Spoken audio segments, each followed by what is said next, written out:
It's the Real News Network. I'm Sharmini Pires coming to you from Baltimore. Environmental organizations are sounding the alarm about another nominee to Trump's cabinet, this time Representative Ryan Zinke for Secretary of the Interior. The Senate is holding hearings this week to decide whether to confirm Zinke. Issues that critics are concerned about include Zinke's questioning of climate science, his pro-coal position, his service on the board of an oil pipeline and technology company, and his support for the Keystone XL pipeline. As Secretary of the Interior, he would be responsible for the nation's parks, which produce as much as 40% of the nation's coal. Also, he would have a say about the future of the Dakota Access Pipeline. Now, joining us to speak about all of this is Randi Spivak. Randi Spivak is the Program Director for the Center for Biological Diversity. Thanks for joining us, Randi. Glad to be here. Thank you. Randi, it looks like the Center for Biological Diversity has been compelled to take a very hard stand on the appointment of Zinke.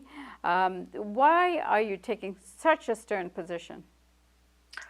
Well, for a couple of reasons. One, I think it's important for people to understand just how important this post is of Secretary Interior, because as Secretary, Zinke would oversee 500 million acres of America's public land. It's our national park system, but it's also our high deserts, the beautiful high deserts, the sagebrush sea, the Fish and Wildlife Service, which has authority over endangered species, both ensuring that the 1,500 listed species are recovered, as well as which other species might get on the list, as well as our national wildlife refuges. So in terms of impact on land and wildlife and recreation and waters, it's huge. Oh, I also should mention he's also in charge of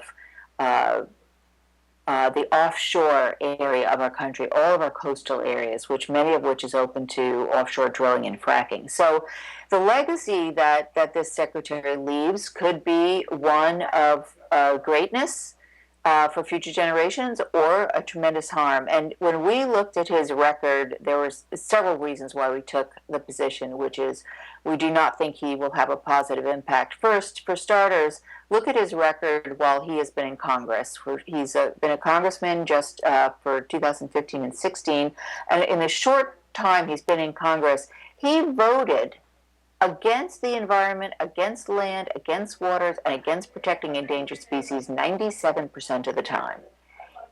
This is exactly what he would be in charge of if he gets confirmed to the post of Secretary of Interior. So that is a big F on a scorecard for Ryan Zinke, and tremendously troubling.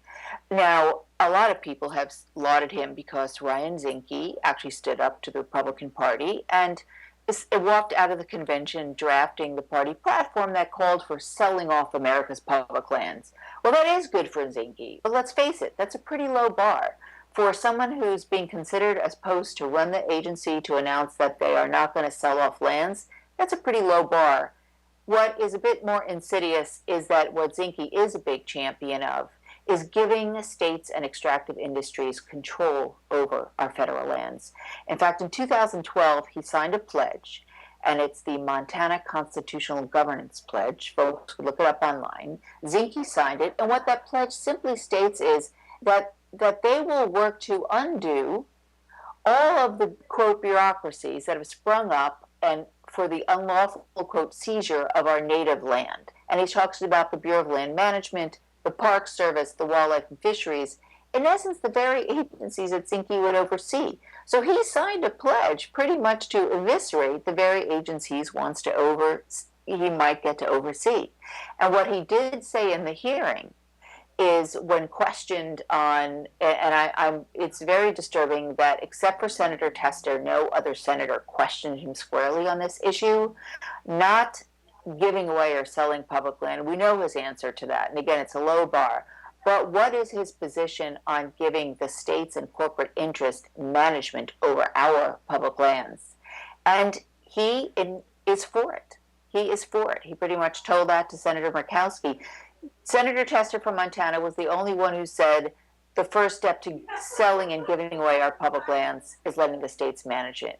And why that is of such a concern is because states they are looking to maximize revenue. So if you want to log as much as you can, drill and frack as much as you can, yeah, that's what the states, they'll be good managers. But if you want to protect wildlife, waters, recreation, then no, the states will be disastrous managers. So for all those reasons, we are taking a dim view of Zinke. Right. Randi, let's take a look at Senator Bernie Sanders questioning Zinke during the hearings. Is President-elect Trump right? Is climate change a hoax? I can give you the best answer is three things.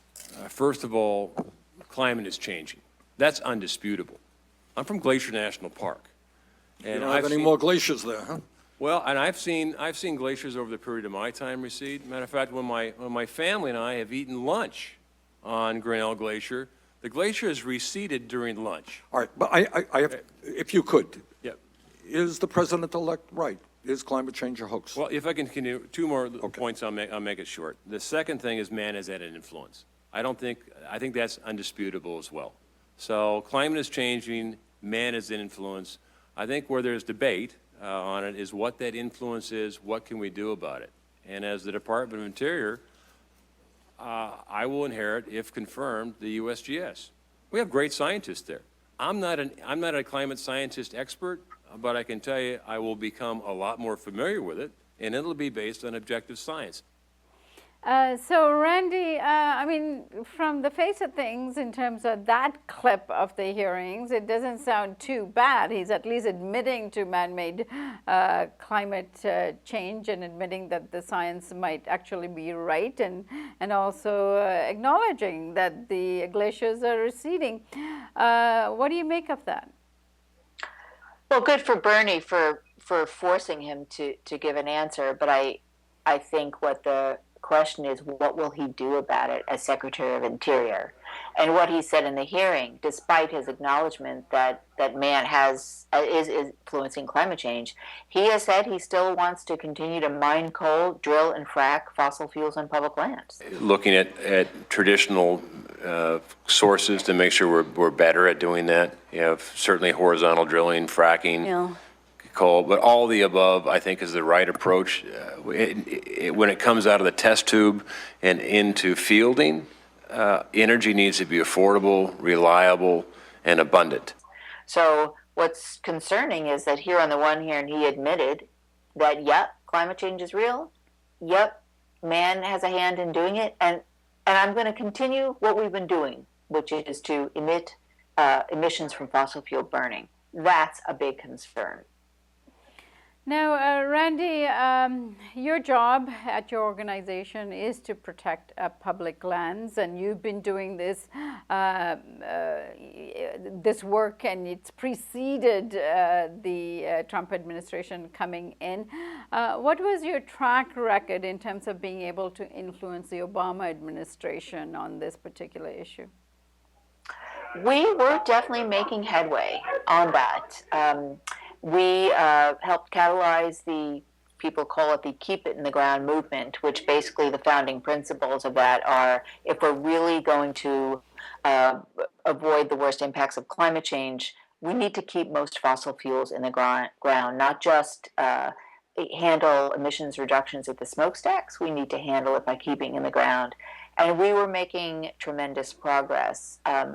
One of the things Obama administration did, and which we fear will be overturned by Zinke, if not Trump, is the administration put a moratorium on new federal coal leases and pledged to, and started a process to undertake a comprehensive review of the federal coal program, including its impact on the climate and compatibility with the Paris Agreement goals, as well as the full cost, not just to taxpayers financially, but also in terms of the social cost of climate change.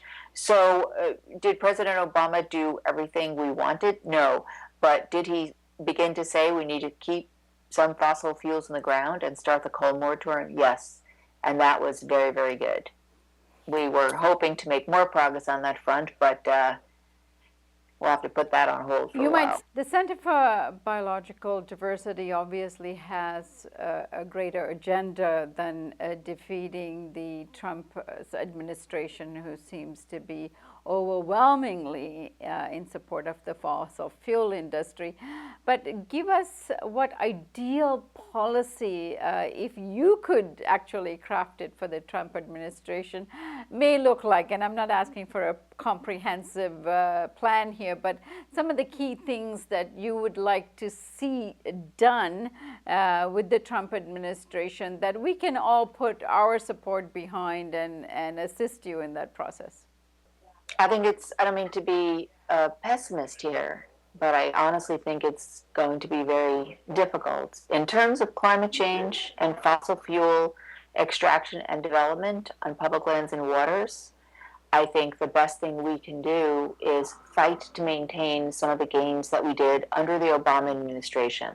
So if, for example, Secretary Zinke or Trump through an executive order or even Congress through legislation tries to lift the coal moratorium and stop the process of review, that is something that I would hope people can weigh in on. My lights just went out. Sorry. Okay, here we go. That is something that people need to weigh in on, because maintaining that moratorium for 3 years and a really good scientific review of the program to disclose some of these impacts is critical. We don't want to lose that. We need people to raise their voices about that.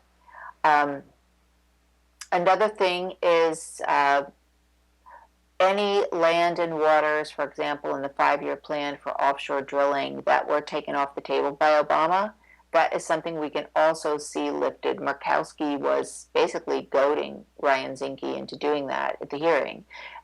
And something else that people need to weigh in on, because those areas in the plan for offshore drilling were taken off the table. It's very good in the Arctic, and they need to remain off the table.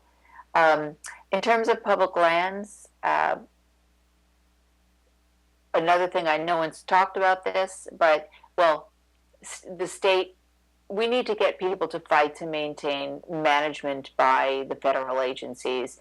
Any attempts by Zinke to turn management over to the states is going to be truly a disaster. And we really need people to weigh in with their senators and with the Department of Interior, with Zinke, not to have that happen. That's because the states put corporate interests above water, wildlife, etc. So I know that's not a list of proactive things to happen, but they're things we really need to guard against and to ensure that some of the gains we made under Obama stay. All right, Randi, I thank you so much for joining us today. Thank you. And thank you for joining us on the Real News Network.